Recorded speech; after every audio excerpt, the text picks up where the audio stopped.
정현입니다.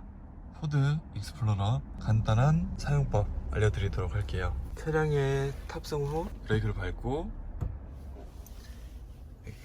스타트 버튼을 눌러주면 핸들, 스티어링 휠이 저절로 내려오고 시트도 운전자가 정해놓은 공간으로 다시 돌아오게 됩니다.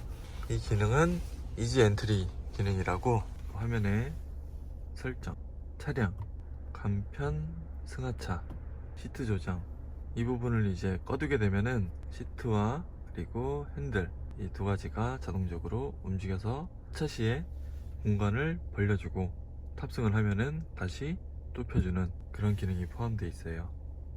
키로 사용할 수 있는 부분이죠. 원격 시동.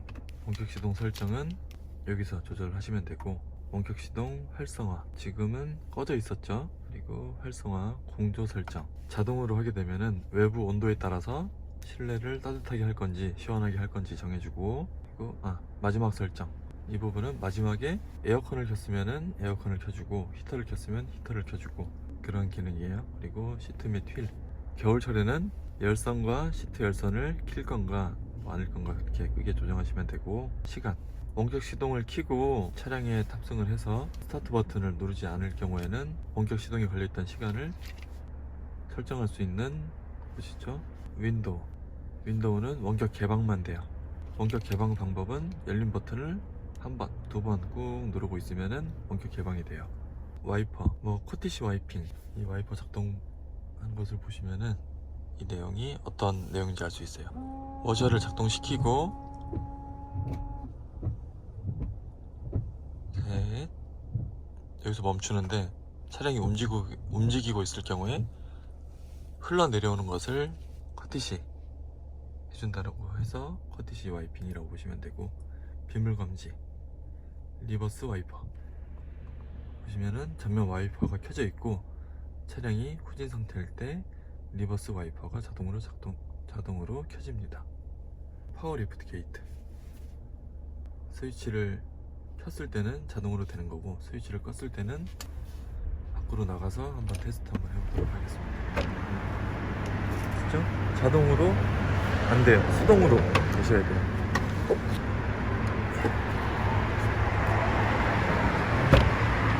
이렇게 저걸 껐을 경우에는 수동으로 작동이 된다고 보시면 돼요. 이 기능이 조금 헷갈릴 수도 있는데, 핸즈프리 파워 리프트 게이트, 이제 양손을 사용하지 않고 문을 닫을 수 있는 그 기능을 끄는 건지, 아니면은 아예 작동 자체를 자동으로 원터치 방법으로 만드는 건지 헷갈려 하시는 분들이 있었어요. 그래서 영상으로 시연을 해드렸고, 다시 스위치를 켜놓고, 그리고 있죠, 이 버튼 누르면은 자동으로 닫혔습니다. 이런 기능이라 보시면 돼요. 오토 하이빔, 이제 야간에 주행을 할 때 오토 하이빔 기능이고, 주간 주행 등 끄게 되면은 주간 주행 등이 안 들어오겠죠. 오토 램프 지연, 시동을 끄고 바로 꺼지는 기능, 그리고 10초 후에 시간 설정을 이렇게 할 수 있어요. 그리고 미러, 오토폴드라면은 시동을 제가 한번 꺼볼게요. 시동을 끄고, 그리고 아직 사이드 미러는 열려져 있어요. 문을 열고 닫고, 그리고 스마트 키로 잠금 했을 때 이렇게 사이드 미러가 접히는 기능을 얘기하는 거죠. 그리고 문을 열었을 때는 다시 열리고, 잠그면 사이드 미러가 접히고 열면은 사이드 미러가 이렇게 펴져요. 이 사이드 미러가 후진을 했을 때 아래쪽을 향하지 않아요. 여기서 한 가지 꿀팁, 이 사이드 미러를 아래로 내리고 싶다 라고 하면 꿀팁이 있어요. 자, 1, 2, 3. 이제 1번은 운전자가 여러 명일 때 아빠, 엄마, 아들 이런 식으로 이제 있을 때 메모리 시트를 하면 되고, 아니면은 아빠가 혼자 운전을 하는데 이 부분이 안 내려가서 불편하다 라고 하시는 분들은 1번 메모리를 해놓고 이쪽에 사이드미러 조정하는 왼쪽 하고 이렇게 내려놓을 거예요.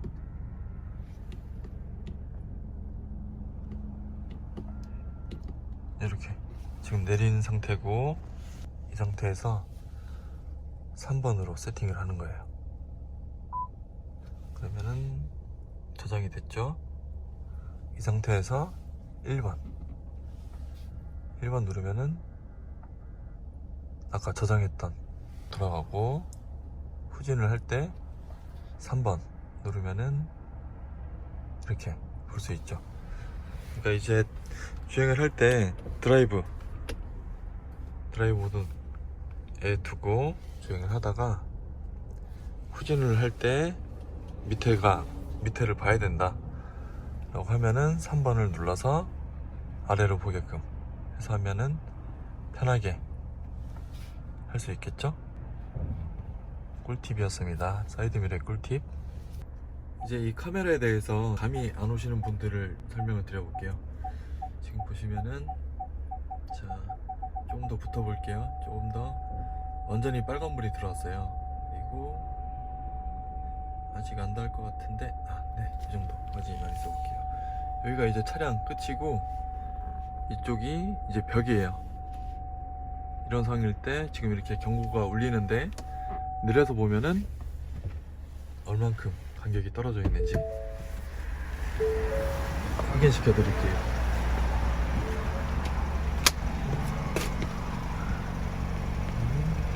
이 정도,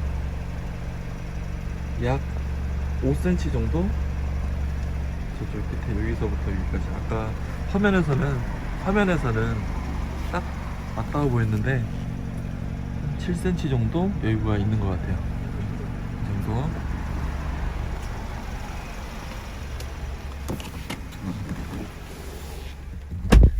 앞쪽도 한번 같이 보여드릴게요. 쭉 가셔서, 일단 지금 차가 이렇게 가까이 붙었어요. 가까이 붙어 있는 상태고, 아직은 경보는 아직 안 울리고 있어요. 조금 더 천천히 붙어 볼게요. 자, 이 정도까지 붙었을 때 이제 경고가 이렇게 나왔어요. 이 상태에서도 불안하다 그러면은 여기 카메라 버튼 누르면은 이렇게 화면이 나와요. 지금 익스플로러 범버 쪽이고, 이제 컨티넨탈 차량의 앞쪽이에요. 좀 더 붙어 볼게요. 어디까지 붙으면은 빨간 경고가 들어오는지. 자, 완전히 붙었어요. 그리고 여기서는 이 정도 공간이 있어요. 조금만 더 붙어 볼게요. 자, 조금 더. 네, 카메라에서 보시면은 이 정도 공간이 있어요. 자, 다시 내려서 한 번 더 확인해 볼게요.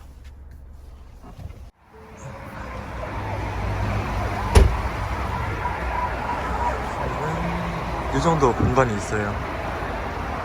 생각보다 공간이 많이 남아있어요. 여기서 여기는 약 한 13cm 정도 될 것 같아요. 뭐 13에서 15cm 정도 될 것 같아요. 공간이 이렇게 떨어져 있어요. 미션도 이제 로터리 타입 방식이고, 여기도 로터리 타입의 드라이브 모드를 변경할 수 있어요. 어떤 모드가 있느냐, 이쪽 계기판에서 한번 확인해 보시면은, 일반 모드일 때는 이쪽 배경이 파란색이에요. 에코 모드, 스포츠, 견인 모드가 있긴 하지만 익스플로러에서는 견인이 작동되지 않아요. 미끄러운 길, 이제 겨울철에 필요한 기능이죠. 산길로 이제 모드를 바꾸게 되면은 트랙션 컨트롤 기능이 꺼져요. 트랙션 컨트롤 기능이 꺼지는 이유는 출력을 휠로 다 전달하기 위해서 이 기능이 꺼지는 거죠. 깊은 길, 자갈, 오랫길, 깊은 눈길이나 모래길 모드, 이 모드도 마찬가지로 트랙션 컨트롤 기능이 꺼져요. 모드 변경 시마다 이쪽 이제 계기판에서 색상이 조금씩 바뀌니까 혹시나 일반 모드로 이제 주행하시는 분이 여기 계기판 색상이 파란색이 아니다 라고 하면은 모드가 바뀌었나 한번 확인해 보셔야 될 것 같아요. 이 버튼 이제 온 이라고 들어왔죠. 오토홀드. 이 오토홀드는 주행 중에도 브레이크에서 발을 떼고 있어도 차량이 앞으로 출발하지 않는다는 거죠. 여기서 악셀을 살짝 밟으면은 스르륵 하고 풀려요. 스르륵 소리가 난다는 게 아니고 그냥 쉽게 풀린다는 말이죠. 전자식 파킹 브레이크 당기면은 주차 브레이크가 걸리고 밀면은 주차 브레이크가 풀려요. 중간에 M이라는 모드가 있어요. M, 이 버튼을 누르게 되면은 매뉴얼 모드라고 보시면 돼요. 여기 1단 들어왔죠. 패들 시프트를 사용해서 출발은 2단에서 출발이 가능해요. 그리고 이 기능은 껐다 켰다 이렇게 하시면 되고, 운전석 위쪽에 여기 오프라고 되어 있는 기능은 패신저 에어백에 대한 알림이라고 보시면 돼요. 보조석에 이제 동승자가 탑승을 했을 경우에는 황소불로 들어와 있는 게 이제 온으로 바뀌어요.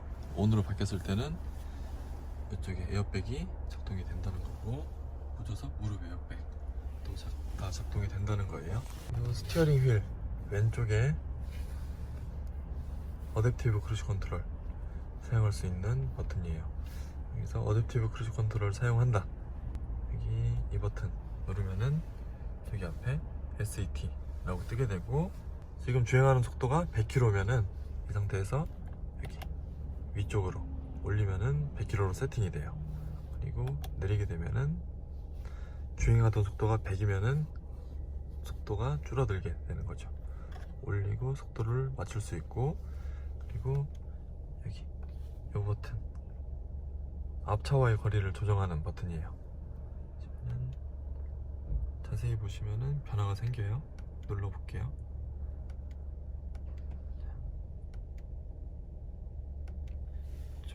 여기 앞쪽에 하나, 둘, 셋, 넷 이렇게 생겼죠? 없어지기도 하고 생기기도 해요. 4개일 경우에는 속도가 80일 경우에 앞차의 거리 80m 떨어져 있다는 거고, 떨어져서 주행을 한다는 거예요. 그리고 3칸으로 줄였을 때는 60m, 40m, 20m 이런 상태라고 보시면 되고, 이 정확하게 20, 40, 60, 82m가 아니고 속도에 따라 달라지게끔 세팅이 되어 있어요. 그리고 이 버튼은 레인 센터링 기능이에요. 레인 센터링 기능이 활성화된 것을 볼 수 있는 곳은 여기 스티어링 휠 모양의 이 표시가 활성화됐을 때 레인 센터링이 작동을 하는 거고, 레인 센터링과 비슷한 기능으로는 차선 이탈 방지, 여기 차선 이탈 방지 여기 버튼으로 활성화 시킬 수 있어요. 이 버튼으로 이제 활성화 시킬 수 있는데, 차선 이탈 방지는 60km 이상일 때 작동이 되고, 어떤 기능이냐 보시면은 운전자 보조 쪽에 들어가시면은 차선 유지 시스템, 차선 유지 모드,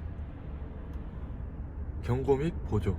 경고는 핸들에 진동을 준다는 거고, 보조는 차가 차선을 벗어났을 때 안으로 넣어주는 기능이라고 보시면 돼요. 그래서 두 가지 다 넣어보면 되고, 경고의 강도, 이제 핸들에 진동을 주는 강도예요. 만약에 높음으로 해서 스티어링 휠을 한번 잡아보면은 이렇게 진동을 줘요. 지금 보통 다시 높음, 이런 식으로 이제 이 모드의 차선 유지 시스템, 이 차선 이탈 방지의 조작 버튼이라고 보시면 돼요. 그리고 충돌 대비 보조, 결의 표시, 뭐 이제 앞차와의 거리를 여기 모니터링해서 앞에 차가 생기고 뭐 빨간색, 주황색, 녹색 이렇게 표시를 해줘요. 액티브 브레이크는 충돌에 차량이 앞차와 충돌이 임박했을 때 브레이크를 작동합니다 라고 되어 있는데 1차적으로 경고를 해주고 그 짧은 시간에 운전자가 반응하지 않을 때 제동에 개입을 해요. 그리고 충돌 회피, 충돌 직전에 차량의 조향을 스스로 지원을 해서 핸들을 이렇게 돌려버려요. 핸들을 돌려서 차가 없는 쪽으로 이제 피하게끔. 만약에 여기도 차가 있다, 이쪽도 차가 있다 라고 하면은 액티브 브레이크가 작동하겠죠.